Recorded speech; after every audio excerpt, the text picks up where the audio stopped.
नमस्कार दोस्तों आपने इंग्लैंड की रानी के बारे में सुना ही होगा। कल उनकी मृत्यु हो गई है। वो 96 साल की थी। वो ब्रिटेन के इतिहास में अब तक सबसे ज़्यादा समय तक राज करने वाली रानी थी। उन्होंने 70 साल तक इंग्लैंड पर राज किया और अपने 96 साल के जीवन में उन्होंने इंग्लैंड के लिए बहुत कुछ किया।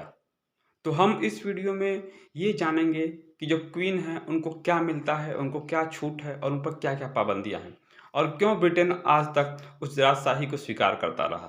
तो आइए शुरू करते हैं। आप सभी लोग जानते हैं कि उनका नाम क्वीन एलिज़ाबेथ था, पर उनका पूरा नाम एलिज़ाबेथ अलेक्जेंड्रिया मैरी विंडसर था। वो विंडसर घराने से थी। उनका जन्म 1926 में हुआ था। उनके पिता जॉर्ज 6 थे। उनकी माता का नाम एलिज़ाबेथ था। उन्होंने अपनी माँ के नाम पर ही अपना नाम रखा और इसी नाम से शासन किया।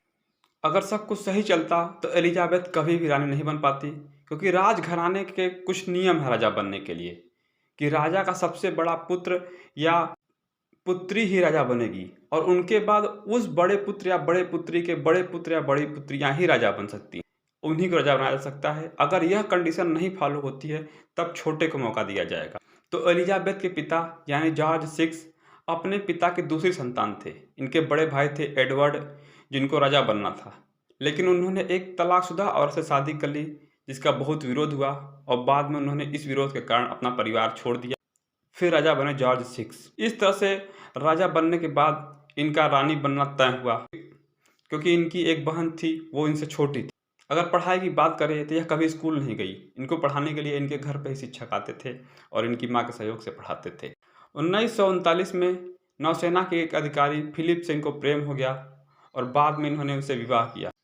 हालांकि इस पर बहुत विवाद भी हुआ, लेकिन फिर भी बाद में सब कुछ सही हो गया, क्योंकि फिलिप किसी राजघराने से नहीं आते थे। वह द्वितीय विश्व युद्ध में इंग्लैंड की तरफ से लड़े, लेकिन उनके परिवार के बहुत सारे लोग जो जर्मन के लिए काम करते थे और ब्रिटिश लोग जर्मन को उस समय पसंद नहीं करते थे। बाद में 21 वर्ष की उम्र में उनका विवाह फिलिप से हो गया। वर्ल्ड वार 2 के बाद अत्यधिक तनाव और बीमारी के कारण उनके पिता जॉर्ज 6 की मृत्यु 1952 में हो जाती है। जब एलिजाबेथ केन्या की यात्रा पर थी, वहीं पर इनको क्वीन बनाया जाता है, लेकिन वहां से लौटने के बाद 1953 में विधिवत इनको इंग्लैंड की रानी घोषित कर दिया जाता है। वर्ल्ड वार 2 के समय इन्होंने अपने देश के बच्चों का उत्साह बढ़ाने के लिए रेडियो पर एक शो भी किया था। वर्ल्ड वार 2 में एक ट्रक ड्राइवर और मैकेनिक का भी काम किया था। यह पहली रानी है जिन्होंने किसी युद्ध में इस तरह का काम किया है। उन्होंने अपने जीवन काल में ब्रिटेन के 15 प्रधानमंत्रियों का कार्यकाल देखा है। अब कुछ ऐसी सुविधाओं की बात करते हैं जो सिर्फ और सिर्फ क्वीन को ही मिलती हैं। क्वीन को किसी अन्य देश में जाने के लिए पासपोर्ट की ज़रूरत नहीं पड़ती है, क्योंकि इंग्लैंड के सारे पासपोर्ट क्वीन के ही नाम से जारी किए जाते हैं। उनको किसी ड्राइविंग लाइसेंस की भी ज़रूरत नहीं पड़ती, क्योंकि ड्राइविंग लाइसेंस भी उनके नाम पर जारी होते हैं। वहाँ की सारी प्रजा भी उनके अंडर में ही आती है। उनके गाड़ी पर किसी नंबर प्लेट को लगाने की ज़रूरत नहीं पड़ती है, ना ही उनको कोई टैक्स देने की ज़रूरत पड़ती है। आपको जान के हैरानी होगी, क्वीन अपना जन्मदिन साल में 2 बार मनाती हैं, क्योंकि शाही परिवार का रिवाज है कि जो राजा या जो रानी होगा वह अपना जन्मदिन असली जन्मदिन के अलावा भी एक दिन मनाएगा। क्वीन और उनके परिवार पर वहाँ की सरकार हर साल 20 करोड़ पाउंड खर्च करती है। भारतीय रुपये में बात करें तो यह लगभग 2000 करोड़ रुपए पड़ता है। इतना होने के बाद भी वहाँ के लोग अपने क्वीन को पसंद करते थे। लोगों का मानना था कि वह सही है। एक सर्वे के अनुसार 76% लोग अपने देश की क्वीन है उनको हेड मानते हैं। 1981 में एक शो के दौरान एक लड़के ने क्वीन के ऊपर गोली चला दी थी, हालांकि उनकी जान बच गई। आप नहीं जानते होंगे कि वहाँ के सारे समुद्र तटों पर खड़े जहाज, समुद्र तटों के जीव, व्हेल, शार्क, हंस, ये सभी क्वीन की संपत्ति हैं। ब्रिटेन की क्वीन होने के साथ साथ वह Australia, Canada, New Zealand, Jamaica, Bahamas, Tuvalu जैसे 15 देशों की भी क्वीन है।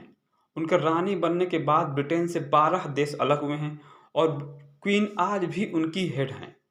और कॉमनवेल्थ जो गेम होता है, उन कॉमनवेल्थ देशों का समूह है, उनकी भी हेड क्वीन ही है। और देखें तो ब्रिटेन में उनको संविधान के ऊपर रखा गया है। प्रधानमंत्री की नियुक्ति हो या उनको हटाना हो, किसी बिल को रोकना हो, किसी कानून को रोकना हो, जिस तरह हमारे यहाँ राष्ट्रपति की पावर है, उससे कहीं ज़्यादा उनके पास पावर है। वह किसी कानून को रद्द कर सकती हैं, किसी कानून को रोक सकती हैं और कोई भी कानून उनके ऊपर लागू नहीं होगा, उनको सज़ा नहीं दी जा सकती। किसी युद्ध की घोषणा करना हो या युद्ध की समाप्ति हो, वह बिना संसद से पूछे ऐसा काम कर सकती हैं। यहाँ तक कि परमाणु युद्ध की घोषणा भी वह बिना संसद से पूछे कर सकती हैं और इसके उल्टा अगर संसद को परमाणु युद्ध की घोषणा करनी है तो उनको रानी से पूछना पड़ेगा। और राजशाही के खिलाफ संसद में कोई बहस नहीं होगी, ना उनकी शक्तियों को कम किया जाएगा, ना ही उनके परिवार के खिलाफ कोई बिल लाया जाएगा।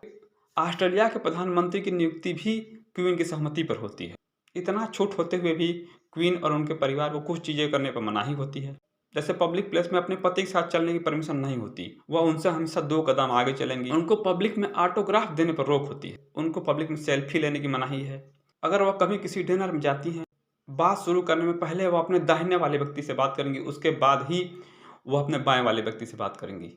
उनकी पार्टी में कभी भी गेस्टों की संख्या 13 नहीं हो सकती, या तो उससे कम होगी या तो उससे ज़्यादा होगी। पब्लिक में एक दूसरे का हाथ पकड़ना भी उनके यहाँ मना है। राजगद्दी के सभी वारिस एक ही साथ सफ़र नहीं कर सकते, ना ही एक प्लेन में, ना ही ट्रेन में, ना एक ही गाड़ी में। राजा या रानी को सेलफिश, लहसुन, प्याज सब खाना मना होता है और टैप वाटर पीना उनको मना होता है। ये उनकी सुरक्षा और सेहत के लिए होता है। उनके यहाँ एक बड़ा अजीब नियम है कि कोई भी रानी या महिला कुर्सी पर अपने पाँव के ऊपर पाँव चढ़ाकर नहीं बैठ सकती। वह हमेशा उनको दोनों पैर सीधे करके बैठे रहते हैं और घुटनों को सटाए रखना पड़ता है। और उनके मृत्यु की घोषणा करने का भी एक विशेष तरीका है, जिसे लंदन ब्रिज डाउन कोड नाम दिया गया है।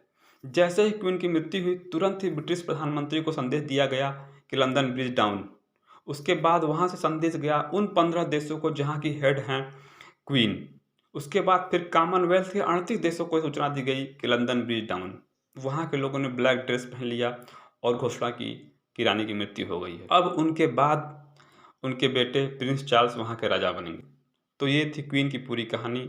आपको ये वीडियो कैसी लगी हमें कमेंट में बताएं। हमारी वीडियो को शेयर करें, लाइक करें और हमारे चैनल को सब्सक्राइब करें। धन्यवाद।